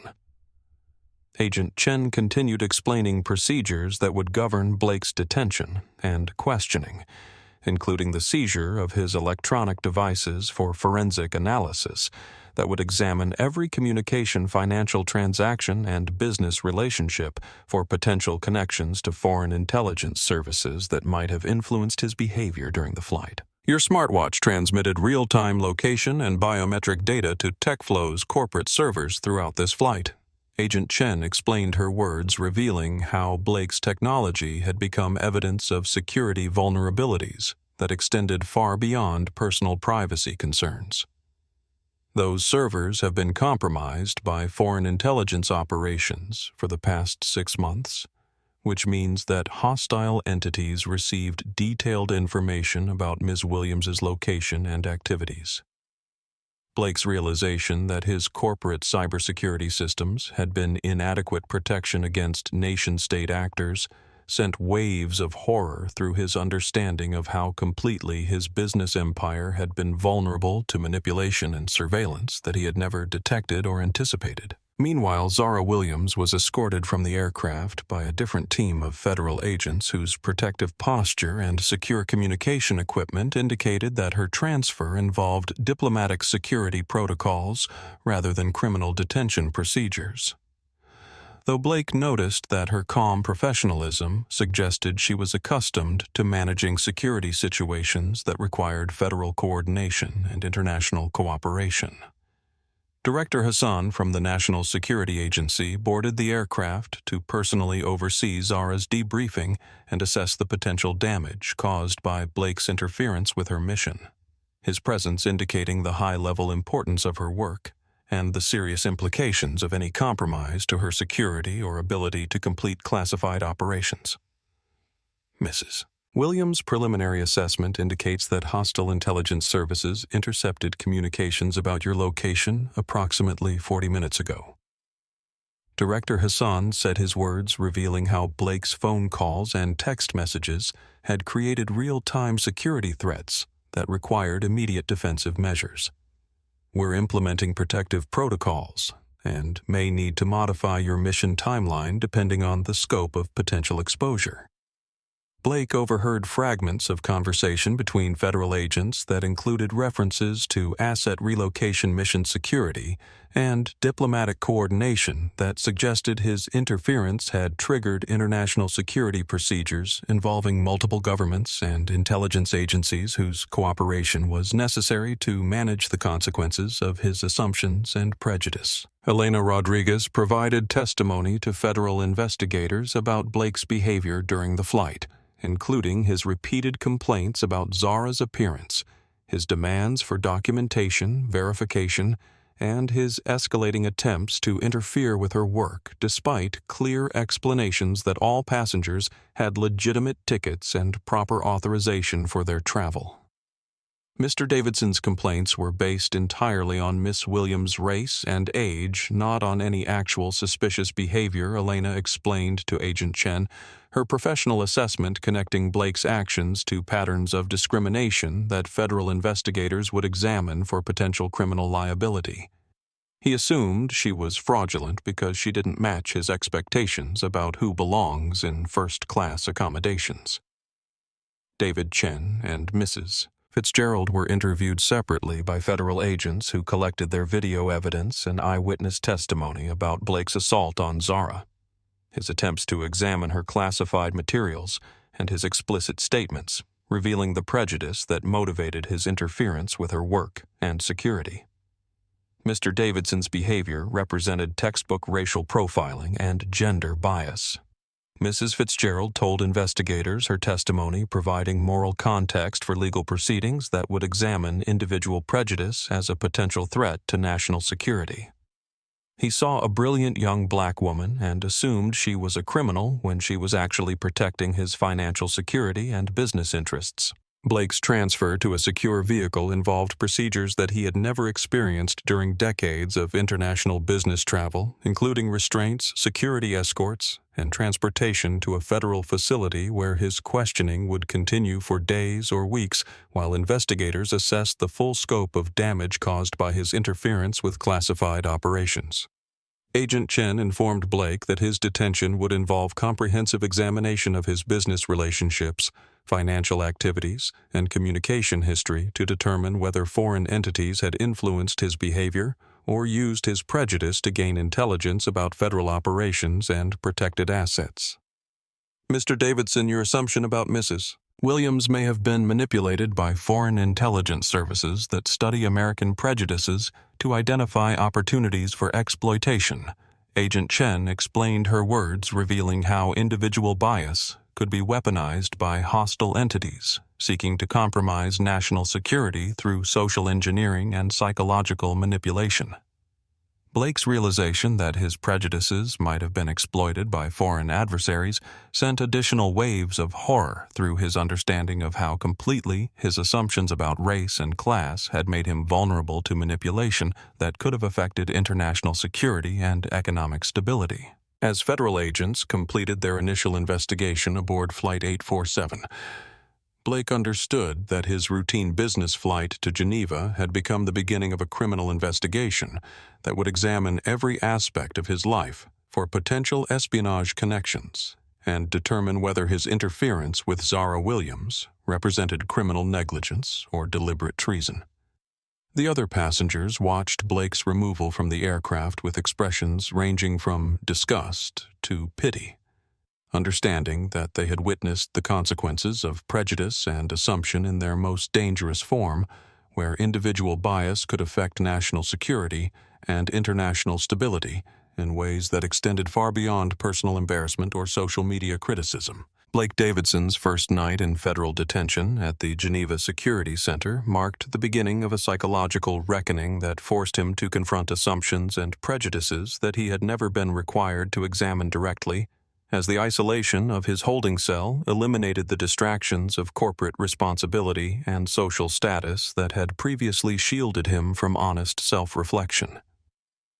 The stark concrete walls and fluorescent lighting created an environment where Blake's usual mechanisms for maintaining confidence and control proved completely inadequate, leaving him alone with thoughts and realizations that penetrated his shock and denial to reveal uncomfortable truths about the motivation and character flaws that had led him to interfere with Zara Williams' classified mission. Agent Chen returned for the second day of questioning with files that documented Blake's business communications, financial relationships, and personal history in ways that revealed patterns of behavior and assumption that extended far beyond his interference with Zara to encompass decades of decisions that reflected underlying prejudices about race, class, and gender that had influenced his professional and personal relationships. Mr. Davidson, our investigation has revealed that your assumptions about Mrs. Williams align with broader patterns in your business practices, including hiring decisions, promotion criteria, and partnership selections that suggest unconscious bias has affected your judgment in contexts where prejudice could influence economic outcomes and professional opportunities for qualified individuals. Agent Chen said her words connecting Blake's behavior on Flight 847 to systemic issues that affected how his company operated. Blake's growing awareness that federal investigators were examining decades of business decisions for evidence of discriminatory practices sent waves of panic through his understanding of how completely his assumptions about merit and qualification had been influenced by prejudices that he had never acknowledged or questioned directly. The secure communication facility allowed Blake a monitored phone call to his daughter Maya, a 22-year-old graduate student at Stanford, whose relationship with Blake had become increasingly strained over the past several years, due to disagreements about social justice issues that Blake had dismissed as youthful idealism, rather than legitimate concerns about inequality and discrimination. "Dad, I saw the news reports about your arrest," Maya said, her voice carrying disappointment and anger that cut through Blake's emotional defenses more effectively than federal interrogation techniques. "The video of you assaulting that young woman is everywhere, and people are calling you exactly what you are, a racist who couldn't stand seeing a black woman in first class." Blake's attempt to explain his behavior as reasonable security concerns was met with Maya's devastating analysis of his motivations and character, as she forced him to confront the reality that his assumptions about Zara had revealed prejudices that his daughter had recognized and criticized for years. "Dad, do you remember when I brought my roommate Keisha home for Thanksgiving 2 years ago, and you spent the entire evening questioning her about financial aid and scholarship programs, assuming she couldn't afford Stanford without assistance?" Maya asked, her words revealing how Blake's prejudice had affected his family relationships in ways that he had never considered. "You've never asked a white student about their financial background, but you automatically assume black students are charity cases." The conversation with Maya forced Blake to examine memories and interactions that he had previously rationalized as reasonable inquiries or appropriate concerns, but which now appeared to represent consistent patterns of racial assumption and bias that had influenced his behavior toward African American colleagues, employees, and acquaintances throughout his career. "Maya, I never thought of myself as prejudiced," Blake said, his voice breaking as he began to understand how his assumptions about merit and qualification had been shaped by unconscious bias that affected his interactions with people whose race or background didn't match his expectations about success and achievement. I believed I was colorblind, that I judged people based on their qualifications and performance. Maya's response revealed the depth of her frustration with Blake's inability to recognize his own prejudices, and her words carried the authority of someone whose generation had been educated about implicit bias and structural inequality in ways that Blake's generation had never been required to examine or understand. Dad colorblindness is just another form of racism because it ignores the reality that people of color face barriers and discrimination that affect their opportunities and outcomes.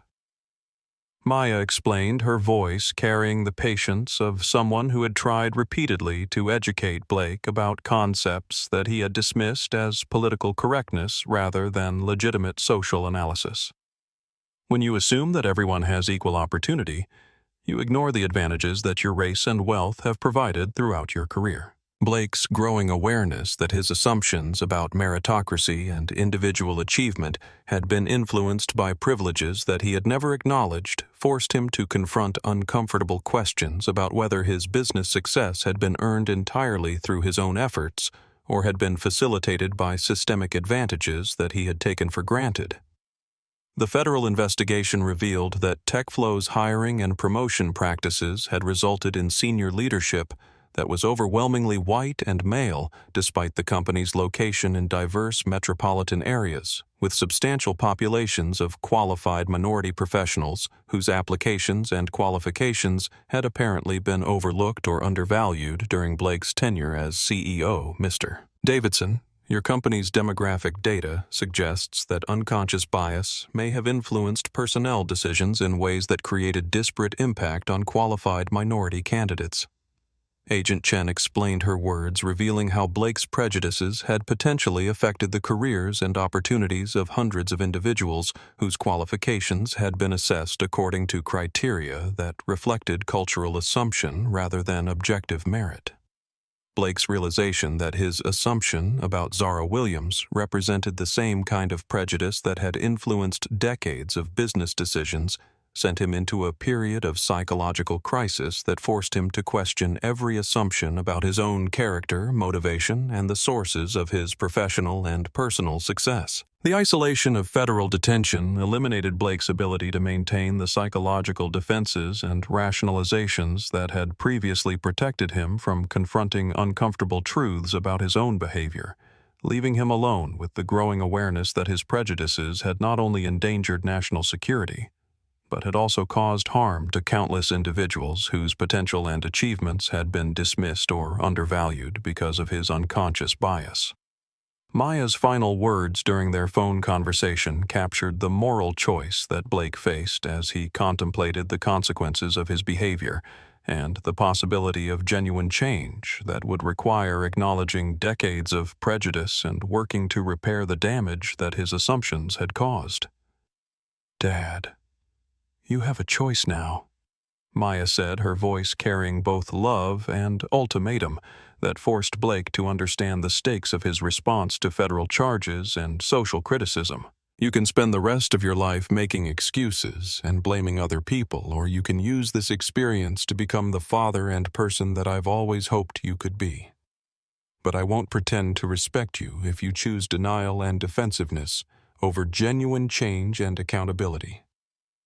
Blake ended the call with the growing understanding that his legal troubles represented only the beginning of a transformation that would require him to examine and change fundamental aspects of his character, worldview, and behavior in ways that would be more difficult and painful than any corporate challenge he had previously encountered. The news of Blake Davidson's arrest spread through corporate and media networks with the viral intensity that characterized modern scandal cycles.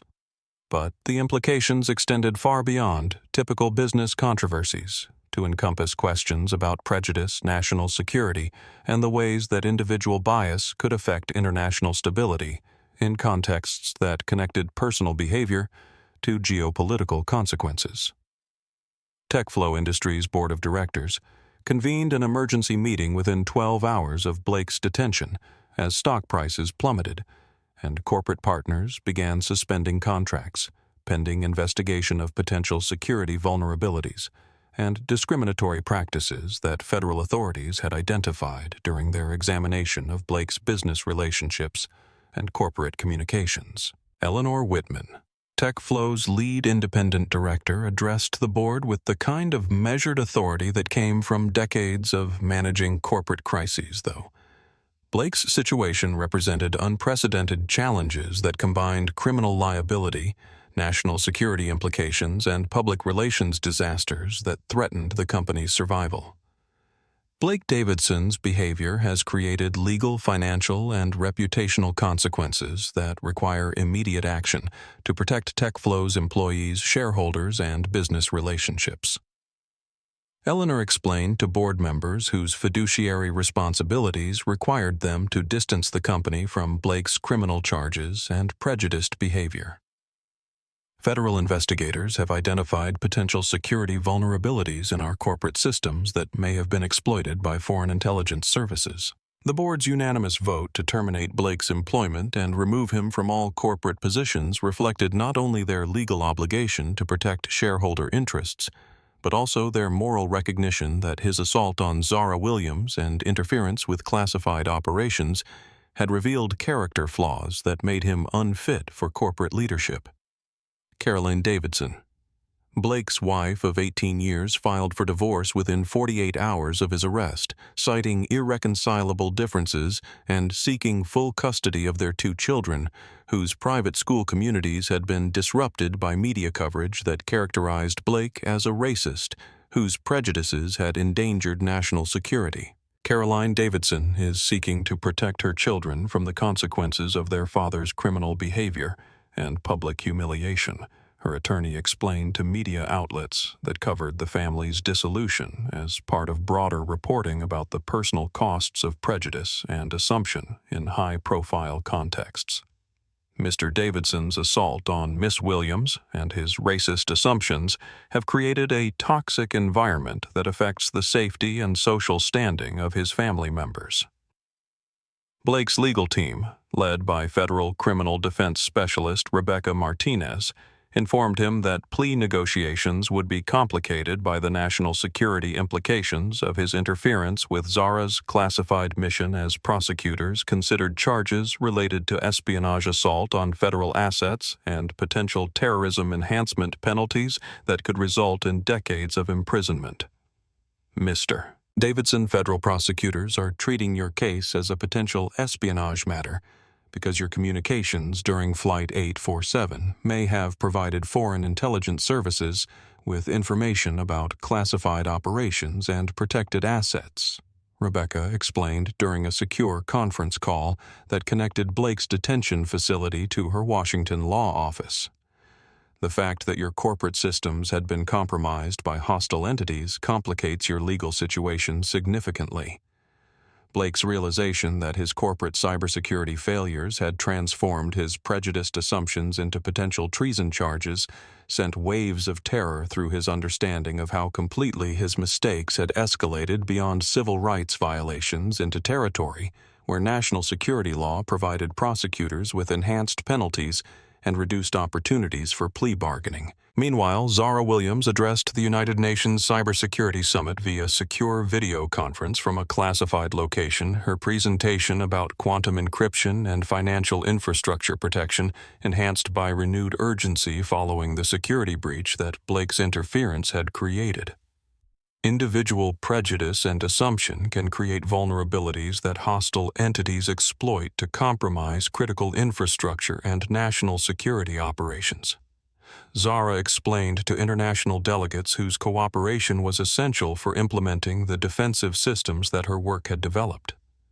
The incident during my recent travel demonstrates how bias and discrimination can be weaponized by adversaries who understand American social dynamics well enough to manipulate them for intelligence purposes. Social media campaigns supporting Zara and condemning Blake's behavior generated millions of posts, comments, and shares that connected his assault on a young black woman to broader patterns of discrimination and prejudice that affected women of color in STEM fields, corporate environments, and academic institutions, where their qualifications and achievements were routinely questioned or dismissed.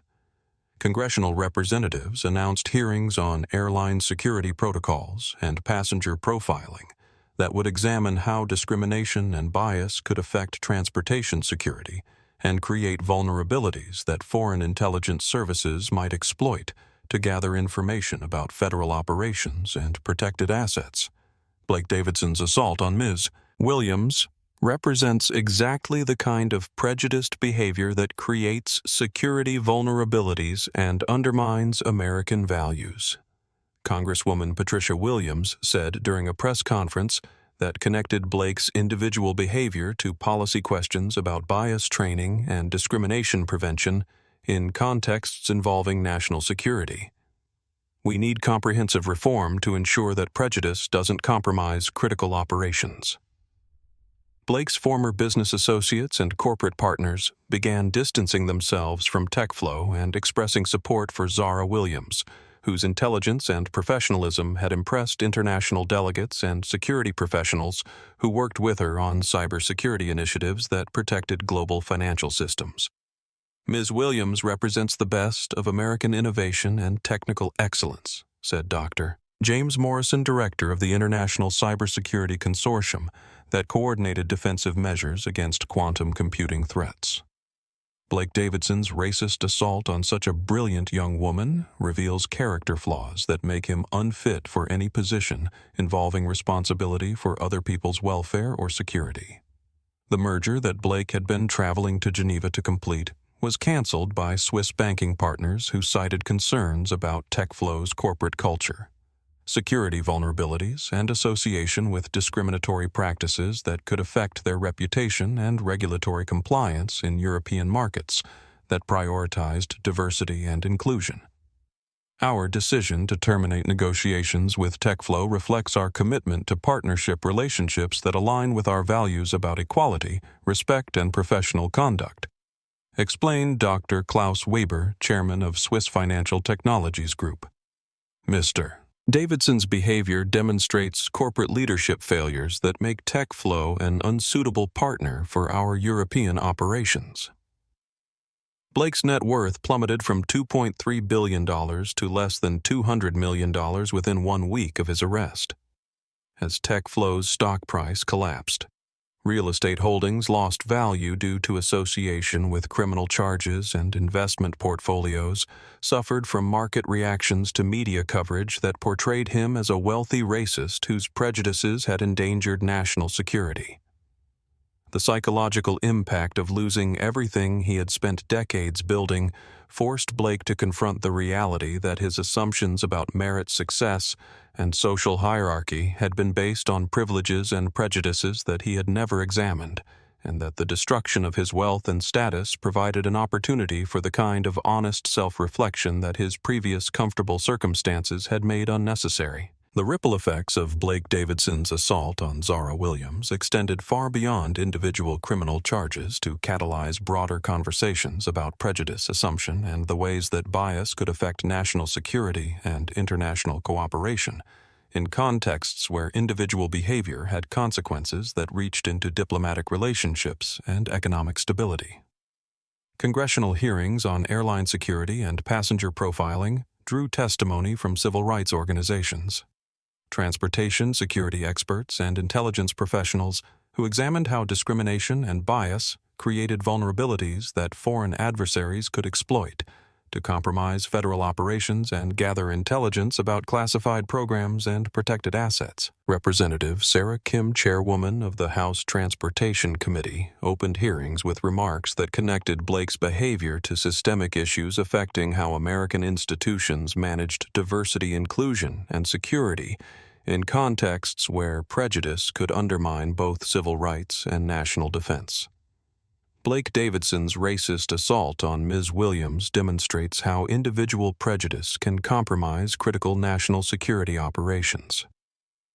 Representative Kim explained to committee members whose investigation would examine policy reforms needed to prevent similar incidents.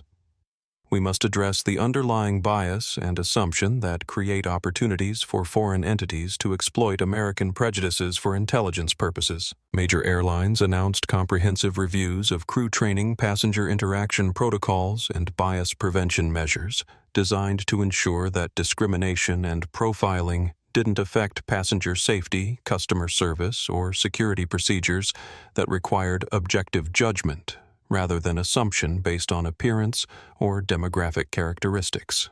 Elena Rodriguez, the Swiss International Airways flight attendant who had managed Blake's complaints during Flight 847, testified before Congress about the challenges that airline crews faced when managing passenger disputes that involved prejudice, discrimination, or bias that could escalate into security incidents requiring federal intervention. Mr. Davidson's complaints about Mrs. Williams were clearly based on racial bias rather than legitimate security concerns, but airline crews need better training and support for identifying and managing situations where passenger prejudice creates conflict or safety risks. Elena explained to congressional representatives whose reform proposals would affect how transportation companies handled discrimination and bias prevention. Dr. Patricia Morrison, director of the Civil Rights Research Institute, provided expert testimony about the psychological and social factors that contributed to incidents like Blake's assault on Zara, connecting individual prejudice to broader patterns of institutional bias that affected how American organizations functioned in diverse contexts. Blake Davidson's assumption that a young black woman couldn't legitimately occupy first-class accommodations reflects unconscious bias that affects decision-making in corporate environments, educational institutions, and government agencies, where prejudice can influence personnel decisions, resource allocation, and policy implementation. Dr. Morrison testified to committee members whose reform proposals would address discrimination prevention across multiple sectors.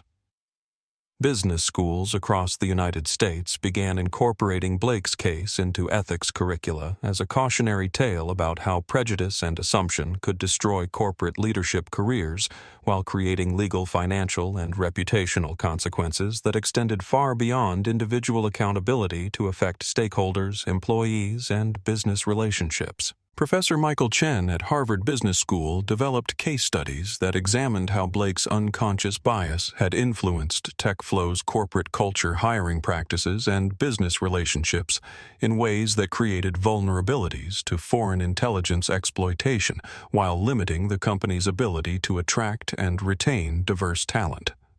Blake Davidson's prejudice cost him everything because he failed to recognize how bias and assumption undermined his judgment in contexts where diversity and inclusion were essential for business success and national security. Professor Chen explained to MBA students whose future leadership roles would require them to manage bias prevention and discrimination elimination in corporate environments. Social media movements supporting Zara Williams generated scholarship funds for underrepresented students pursuing STEM education with donations totaling over $12 million within the first month following media coverage of Blake's assault and Zara's professional accomplishments protecting global financial infrastructure. Maya Davidson.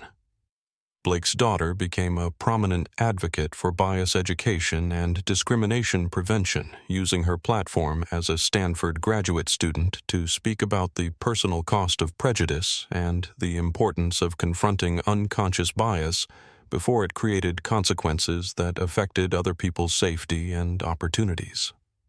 My father's racist behavior destroyed our family and endangered national security, because he never examined his assumptions about race class and who deserves respect and consideration. Maya explained during interviews that connected personal experience to broader policy questions about bias prevention and education. We need comprehensive reform to ensure that prejudice doesn't compromise critical operations or harm innocent people. International cybersecurity organizations praised Zara Williams's professionalism and technical excellence, while condemning Blake's assault as an example of how American prejudice could undermine global cooperation on security issues that required trust, collaboration, and mutual respect among diverse teams of experts and specialists. Ms. Williams's brilliant work, protecting international financial infrastructure was nearly compromised by one man's racist assumptions, explained Dr. Elena Vasquez, director of the Global Cybersecurity Alliance. Blake Davidson's behavior demonstrates why diversity inclusion and bias prevention are essential for national security and international cooperation, in contexts where prejudice can affect critical operations. Federal prosecutors announced that Blake's case would be used as a precedent for enhanced penalties in situations where individual bias and discrimination affected national security operations, classified missions, or federal asset protection in ways that created vulnerabilities to foreign intelligence exploitation. Blake Davidson's prejudice endangered a critical federal operation and potentially provided hostile entities with intelligence about classified programs, explained federal prosecutor Jennifer Walsh during press conferences that connected individual accountability to broader deterrence goals.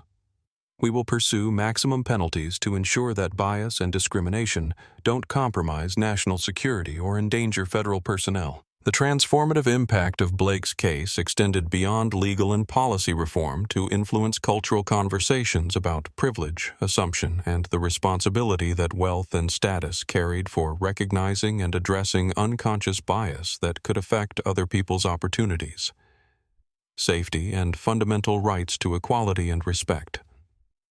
Religious leaders, community organizations, and educational institutions used Blake's assault on Zara as a teaching moment about moral responsibility, character development, and the importance of examining assumptions and prejudices before they created consequences that harmed innocent people or undermined social institutions that depended on trust and cooperation. Blake Davidson's behavior revealed how wealth and privilege can insulate people from confronting their own prejudices until those biases create catastrophic consequences, explained Reverend Dr. Michael Washington during sermons that connected individual accountability to broader questions about social justice and moral responsibility. We must examine our own assumptions and work to eliminate bias before it destroys lives and communities.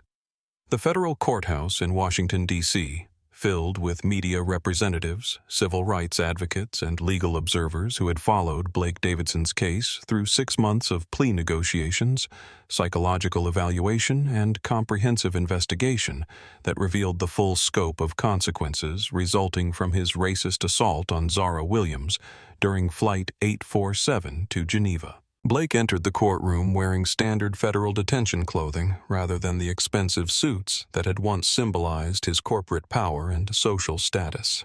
His appearance reflecting the psychological transformation that months of isolation and forced self-reflection had produced in someone whose prejudices had cost him everything he had spent decades building.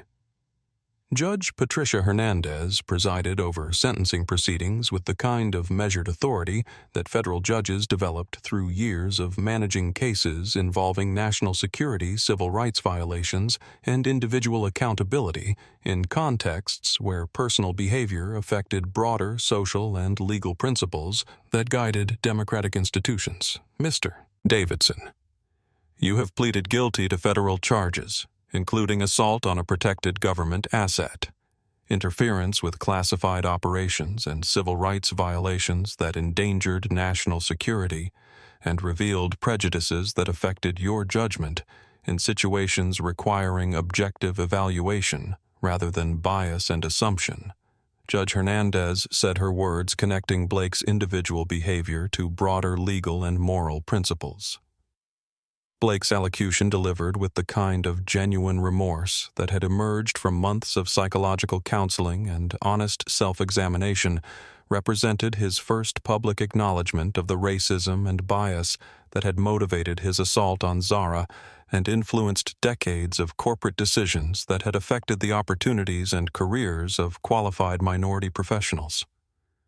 Your Honor, I want to take full responsibility for my racist behavior toward Miss Williams and acknowledge that my assault on her was motivated by prejudice and assumption that I had never examined or questioned Blake, said his voice carrying the weight of genuine understanding rather than strategic legal positioning. I endangered national security and harmed a brilliant young woman because I couldn't see beyond my own biases and privileges. Blake's commitment to bias education and discrimination prevention included his pledge to donate his remaining assets to scholarship programs for underrepresented students in STEM fields, while dedicating his prison sentence to developing educational materials that would help other privileged individuals recognize and address unconscious prejudices before they created consequences affecting innocent people. Zara Williams provided victim impact testimony via secure video conference from her classified work location, her presentation combining personal reflection about the assault with professional analysis of how individual prejudice could affect national security and international cooperation in contexts requiring trust and mutual respect among diverse teams. Mr. Davidson's racist assault forced me to confront the reality that my qualifications and achievements would be questioned and dismissed by people whose assumptions about race and gender influenced their judgment. Zara said her words carrying the authority of someone whose work protected millions of people despite facing discrimination that questioned her fundamental right to respect and consideration. However, his behavior also demonstrated the importance of allies and witnesses who spoke up against prejudice when they observed injustice. Judge Hernandez sentenced Blake to 8 years in federal prison, followed by 3 years of supervised release that would include mandatory bias education, community service with civil rights organizations, and regular psychological counseling designed to address the unconscious prejudices that had motivated his criminal behavior and affected his corporate leadership decisions. Mr. Davidson, your case represents a warning about how privilege and wealth can insulate individuals from examining their own prejudices until those biases create catastrophic consequences for innocent people and critical institutions. Judge Hernandez explained during remarks that connected individual accountability to broader social responsibility. Your sentence reflects both punishment for your criminal behavior and opportunity for genuine transformation that could prevent similar incidents. Blake's transfer to federal prison marked the beginning of his participation in bias education programs, diversity training, and psychological counseling that would occupy the remainder of his sentence while preparing him for community service and advocacy work that could help other privileged individuals recognize and address prejudices before they created consequences affecting vulnerable people. The courtroom observers included Maya Davidson, whose advocacy for bias education and discrimination prevention had transformed her relationship with her father from disappointment and anger to cautious hope that his genuine remorse and commitment to change might eventually lead to the kind of personal transformation that could repair their family relationship and contribute to broader social progress. 2 years after Blake Davidson's sentencing, the White House Rose Garden ceremony honoring recipients of the Presidential Medal of Freedom drew international attention to Zara Williams' contributions to cybersecurity and financial infrastructure protection, as President Martinez praised her technical excellence and professional courage in contexts where her work had protected global economic stability despite facing discrimination and assault. Ms. Williams represents the finest tradition of American innovation and public service, combining brilliant technical expertise with unwavering commitment to protecting our nation's security and our allies' economic stability.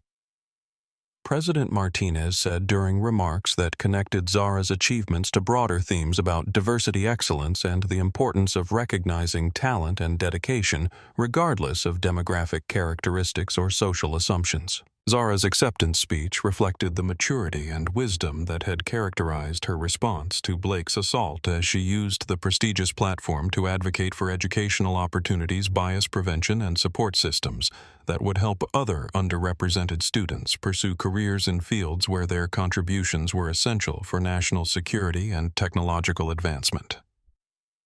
Excellence and innovation come from diverse perspectives and experiences, not from assumptions about who belongs in positions of authority and responsibility. Zara said her words carrying the authority of someone whose work had demonstrated the importance of inclusion and equal opportunity in contexts affecting national security and international cooperation. We must create environments where talent and dedication are recognized and supported, regardless of appearance, background, or demographic characteristics. The Zara Williams Foundation, established with donations from supporters around the world, had provided scholarships and mentorship programs for over 300 underrepresented students pursuing STEM education while funding research and bias prevention initiatives that address discrimination in corporate, academic, and government environments where prejudice could affect critical decision-making.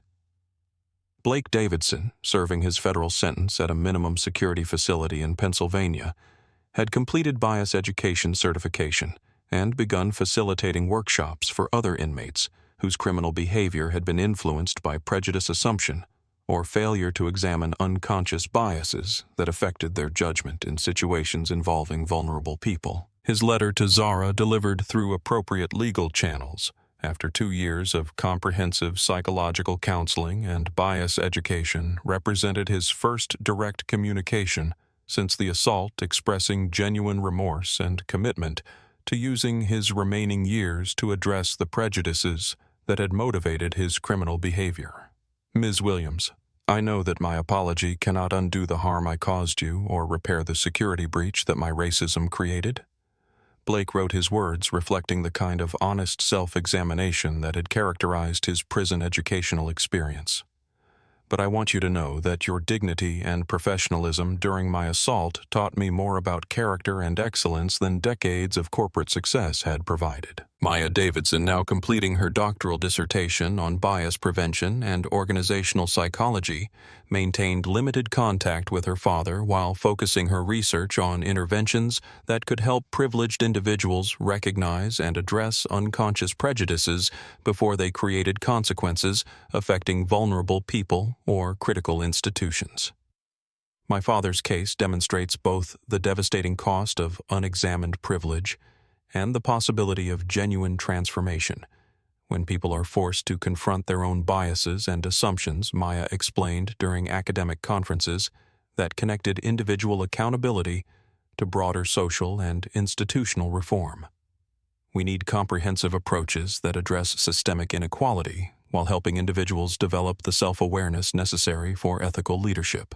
Elena Rodriguez, promoted to senior management within Swiss International Airways following her professional handling of the Flight 847 incident, had developed bias prevention training programs for airline crews that addressed discrimination, profiling and assumption in contexts where passenger safety and customer service required objective judgment rather than prejudiced behavior. Agent Torres continued his work protecting federal assets while serving as an instructor for bias recognition and discrimination prevention in law enforcement contexts, where unconscious prejudice could affect officer judgment and public safety in situations involving diverse communities and vulnerable populations. The final scene occurring during Zara's visit to a Washington, D.C. middle school to speak with students about STEM careers and overcoming barriers captured the transformative power of resilience, excellence, and commitment to using personal success for broader social benefit rather than individual advancement alone. Your background, appearance, or family circumstances don't determine your potential for achievement and contribution. Zara told the diverse group of 7th grade students whose questions revealed both curiosity about technology and awareness of discrimination that could affect their future opportunities. Excellence comes from dedication, curiosity, and refusal to let other people's limitations and assumptions define your possibilities. Blake Davidson learned that assumptions about who belongs where can cost everything you've worked for. Zara Williams showed the world that brilliance comes in every package, and sometimes the quiet person in seat 3A is protecting the financial security of millions while wearing a simple hoodie. If this story of justice and consequence moved you, please subscribe to our channel and share it with someone who needs to hear this message. What would you have done if you witnessed Blake's behavior? Let us know in the comments below. Remember, we never know who we're sitting next to or what battles they're fighting. Treat everyone with respect. You might just be talking to someone who's changing the world.